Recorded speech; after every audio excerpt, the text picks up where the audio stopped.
Am I the a-hole for excluding my stepson from family trip? My stepson Kevin and I have known each other for 18 years.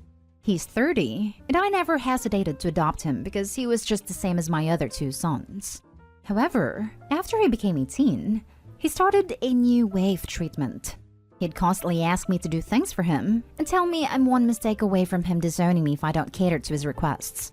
I've helped with so much, but now that he's older, has his own family and lives hours away, we established a cordial relationship and no longer use the "you don't do this, I disown you" line. We wanted to go on a family trip to a beach resort. Before we left, Kevin contacted me saying he wanted to go with the family, but didn't have money to pay for his family. I said everyone was required to pay for themselves, not just him. He said his mom will pay. His mom said she won't pay, but wanted me to indirectly contact him and insist to pay for his family with his own money. I told him that, and he asked me to pay. Then he or mom would repay me later. My children will claim that I'm forcing them to pay while I'm paying for Kevin, and I just sent him an email informing him of my final decision, that he either pay or not go. I got no response from him. We went on the trip, and he called my number and was very, very angry. I told him I'd given him enough time to figure something out, but he claimed I didn't give him any options, and refused to help and pay even when he said he'd repay me or get his mom to. I explained why I couldn't pay for his family, and the favoritism and drama this would bring. He said it seemed like I was punishing him for how he treated me years ago, but I told him I treat all children equally, never played favorites on either side, thus refusing to pay for him and the other children. He complained I don't consider him family, and he and his wife were incredibly hurt by being excluded, and that implied he'd consider disowning me. But I respectfully told him to fly a kite and disown me, because I don't care anymore. He's an adult that can make whatever decision he wanted, but also as an adult, he's gotta live with his decision. He hasn't talked to me in a week. His mom says that I should have taken this opportunity to strengthen my relationship with Kevin, but now I've brought it back to how it was years ago, saying I should have paid for his family to come since I have the money, and just hide it from my other children. I told her what kind of message that sent to my other children who are 21 and 24 but still had to pay. I guarantee you, Kevin would have bragged about going on the trip for free. She's suggesting that I call and apologize to try and salvage my relationship, especially since I've brought this upon myself. I lashed out at her asking what kind of mess up family dynamics this is, basically buying his love and acceptance for how long? I ended the conversation right then, but I keep getting told I shouldn't be surprised if Kevin cuts contact or worse. Am I the a-hole? Now for the top comments. Not the a-hole. Your wife and stepson are a doozy though. I really don't need to list why Kevin is an a-hole in this situation as it is clearly written out. Your wife, however, is in the same boat. Not only did she want you to tell him no, she then insisted you were wrong and should have paid? She cannot have her cake and eat it too. I feel like Opie's wife spoiled the stepson before she got married, and continued to enable the behavior until it turned him into a spoiled adult. Yeah, two words that should not be able to go together, spoiled and adult. Not an a-hole, but Kevin is. He's grown and you're not responsible for him or his family. If he cuts contact, you've not really lost anything. Indeed. I think I could be wrong for not giving him more options and helped him to come. But this whole trip would have turned in drama-filled situation if my sons knew I paid for Kevin to come. He's 30 years old with a family. He should be able to figure out other options that don't involve your money. His mother wasn't even going to pay for him, and both of them turned to you. Why isn't he angry with his mother for not coming up with other options? Because you are a convenient scapegoat, and you need to understand this. He will cut off contact with you until he needs something else. You will not be rid of him forever. I mean, is him going no contact really a threat, or is it a gift at this point? Also, rethink your marriage. Not a a-hole. She literally said I won't pay, then got mad dad wouldn't pay, then made him tell her son this for her? Excuse me? You are right, that absolutely would have infuriated your two kids. The favoritism would be off the chain. Seems like Kevin is used to preferential treatment, so equal treatment seems sad or oppressive. Honestly, he is a grown man. If he wanted to go on vacation, he could have saved up for it. He made his own bed, and him and his mom can sleep in it. Next story. Am I the a-hole for telling my 25 female stepsister 30 female she is a fool to think my sister 23 female would ever want a relationship with her? After my mom died, my dad remarried another woman who already had a daughter of her own. Honestly, me and my siblings weren't too keen on the idea of our dad marrying again, but it was ultimately his decision to make, so we chose to stay out of it. Our stepmom isn't that bad. We aren't close, but we don't have any bad blood between us either. Her daughter Sue, on the other hand, is an absolute nightmare. She is a spoiled and entitled brat, who for some reason would target my sister, Aurelia. Aurelia has a short temper and doesn't usually put up with anyone's BS, so she'll try her best to keep her distance from Sue because she'll drive her off the edge to the point where she snaps. I warned her multiple times that she better quit Sid, and that I don't tolerate divas like her. She wouldn't even acknowledge anything I'd say and brush it off, which would really annoy me. I don't care if she doesn't want to have a relationship with us. The least she could do is be polite. There were so many occasions where Sue would make Aurelia feel terrible. She'd call her a banshee, a Grinch, and tell her she looked like she crawled out of a graveyard. That was deeply hurtful, and it caused plenty of insecurities to come along the road for Aurelia, despite my effort to tell her that none of that was true. Sue was a tough child, and you'd literally have to waste every nerve just to get her to listen, so obviously discipline didn't do much, and they gave up on it entirely. Now Aurelia is doing great. She has moved to Australia and she lives with her boyfriend. Me and my siblings will call her on a daily basis as we are extremely close with one another. Sue has dropped out of college and lives with a friend. My stepmom and dad cut contact with her because of personal issues I won't be addressing in this post. Sue has recently tried to reach out to Aurelia, even though Aurelia has made it clear that Sue is dead to her, and their so-called relationship has dipped down a drain a long time ago. Sue wouldn't take no as an answer and turned to me for advice because apparently she doesn't see what she had done wrong to cause Aurelia to despise her so much. I replied saying that she had zero self-awareness, and I had little to no sympathy for her. She was a fool to think that Aurelia would ever want a relationship with her. I told her that she made her bed and had to lay in it. You reap what you sow after all, right? She started crying and hung up, and made a long post on Facebook about how she was seen as the screw-up, and that of course Aurelia will forever maintain her position as the golden child. Feel like an A. After all, that was a bit too harsh and overboard. But I'm not sure. Am I the a-hole? Not the a-hole. I'm not sure what she expected, but you were upfront and honest with her rather than lying. Just because you're step-siblings, you're not required to have a relationship. Not the a-hole. Sounds like she finally got the truth she needed to hear and didn't like it. Not the a-hole. Sue harassed and bullied Aurelia for years, but never felt a bit of guilt for it. Aurelia cut her out completely, which is to be expected. Sue reaches out to Aurelia and is surprised that Aurelia won't restore contact. Sue, being the bull she was and still is, refuses to accept no and ask you for advice. You told Sue the truth about her behavior and that Aurelia will never have a relationship with her. Sue doesn't like that. Too bad. It's what she earned. Don't be Sue's Facebook friend anymore or talk to her at all. She's still toxic. Not the a-hole. You just stated the truth on the situation to her. You might have been a bit harsh, but she clearly hasn't listened in the past. It has caused this to happen. However, your stepsister right now might be dealing with a lot and feeling she's being pushed out for no reason. Maybe you should speak to her family and ask to sit her down, then tell her all the things she's done and needs to make up for. Obviously not all at once, and probably not right now. Let her calm down, and that's all I can suggest. I'm sorry for the situation you're in. Hope things get solved sooner than later for you. I've made many attempts to try and have her open up to us. Aurelia even recommended she goes to therapy for heaven's sake. However, she refused. I think the straw that broke the camel's back was when Sue got into a massive fight with Aurelia that she said, "You're nothing, do you understand? You're a worthless piece of crap that serves no purpose whatsoever to any of us."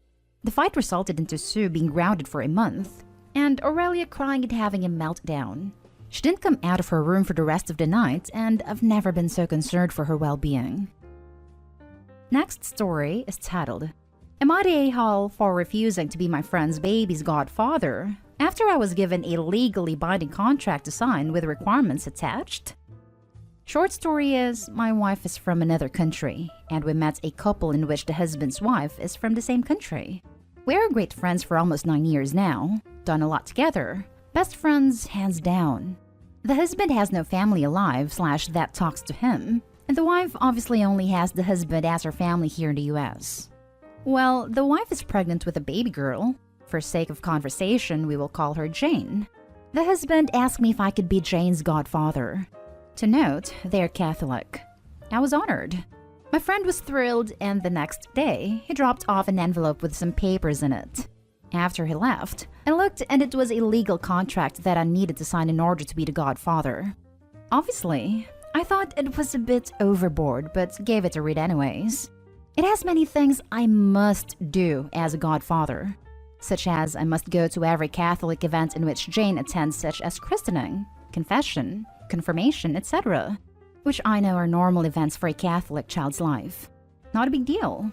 Then we get into ridiculous things. I have to consider becoming Catholic. I must give a gift of at least $500 for each of these events. And on birthday / Christmas, gifts must be cash only and over $250. Oh no, it gets worse. I am expected to save at least $25,000 over Jane's 18 years and set it aside for Jane's future college tuition. Her parents will provide the rest. Seriously? The list goes on to include various things, such as being willing to cancel any plans I have if they need me to watch Jane, or if they go on vacation. Apparently Jane can't go? Many of the other things on the list were silly or not a big deal, like spending time with her once a week. I called my friend and said it was nothing personal, but there was no way I would sign it. He got mad and said I am the only family they got, and should be thankful and honored to be asked. I told him I was honored, but the rules were extreme and ridiculous, especially when it comes to the money involved. He brought up that he knows I'm godfather to a niece I have, and I sent her money, which I do. I give her $100 a year. In her country, that's a ton of money. I told him there's a big difference between $100 and tens of thousands over 18 years. He essentially told me he thought I was a good guy, but it was apparent that I was selfish. He has since blocked my number in my email. His wife has too. Mind you, his wife and mine talked nearly every day. Since he ended things, I shredded the papers he gave me and left them in a bag and put it in his mailbox for him, telling him it was a shame he ruined a friendship over ridiculous demands. I told him I forgive him regardless. Lastly, I will note together this couple makes almost $200,000 a year. My wife and I make not even $35,000 a year. So, am I the a-hole for refusing to be Jane's godfather?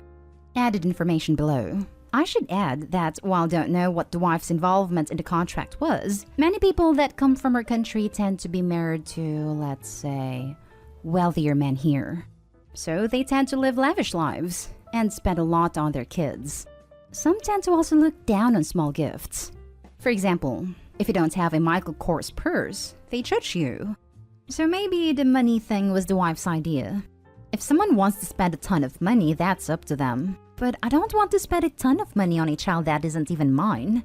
At least not $25,000. Now for the comments. Haha, wait, you're serious? Not the a-hole. Sounds like they think you're a sucker and want to use you as a free ATM machine. They want you to pony up at least $25,000 for future college fund? No. They want you to just pay for their kid while they can spend their own money on whatever they want. True. The wife does buy a lot of expensive stuffs and is full of herself at times. Not the a-hole. Putting $25,000 away for a child's college tuition that isn't even yours is a huge ask. I've never heard of a godparent giving so much money at every event, and they really shouldn't be surprised that you didn't go through with it. Most people wouldn't be able to handle that financial burden, and they're going to learn that the hard way. I'm sorry that this situation ruined your friendship, and hopefully they'll see how much of a selfish a-hole they're being. Yeah, usually parents or the child figure out the college thing later. It isn't my problem. Not the a-hole.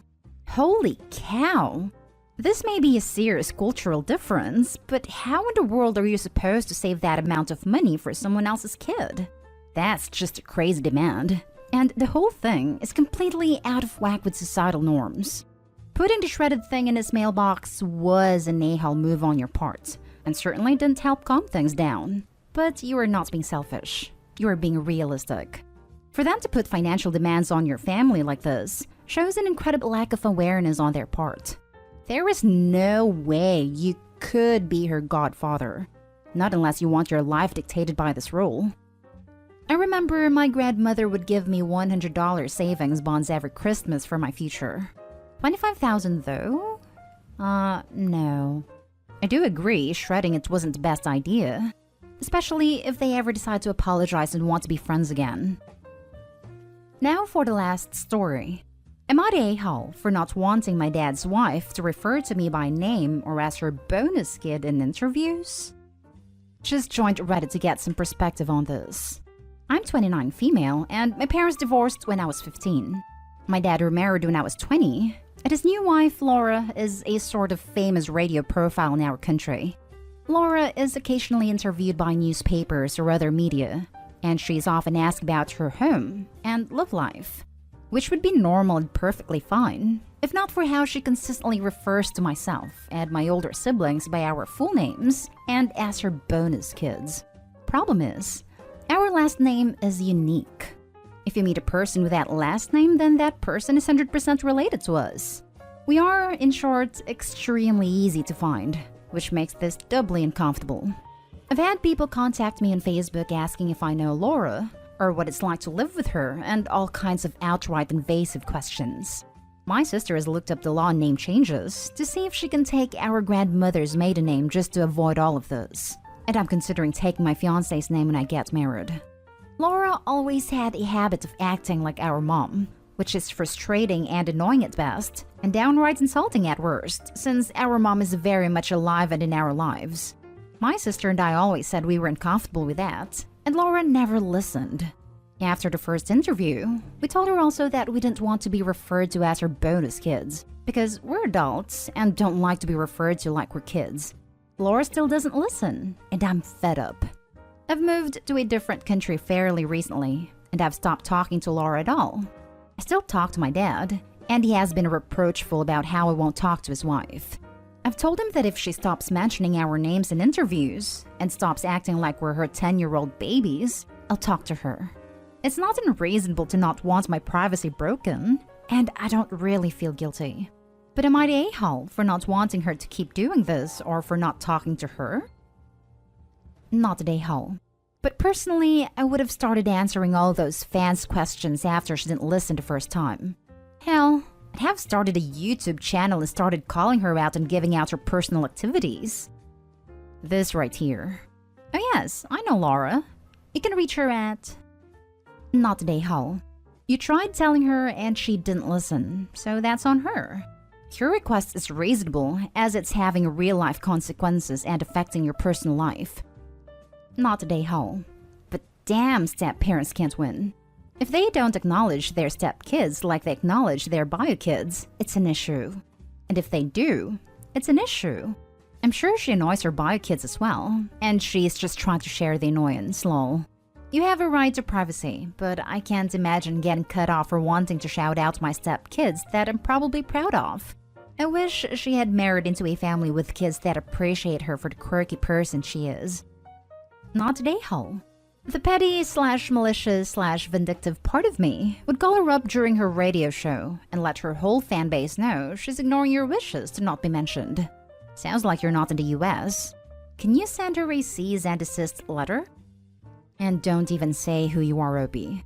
Just be like, hey, I'm curious why you keep referring to your bonus kids by their full names when they've asked you to stop.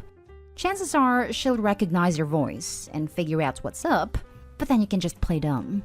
Of course, this would pretty much torpedo the relationship, at least for the time being, but boy would it be satisfying. It's up to you whether or not it's worth it. Lol.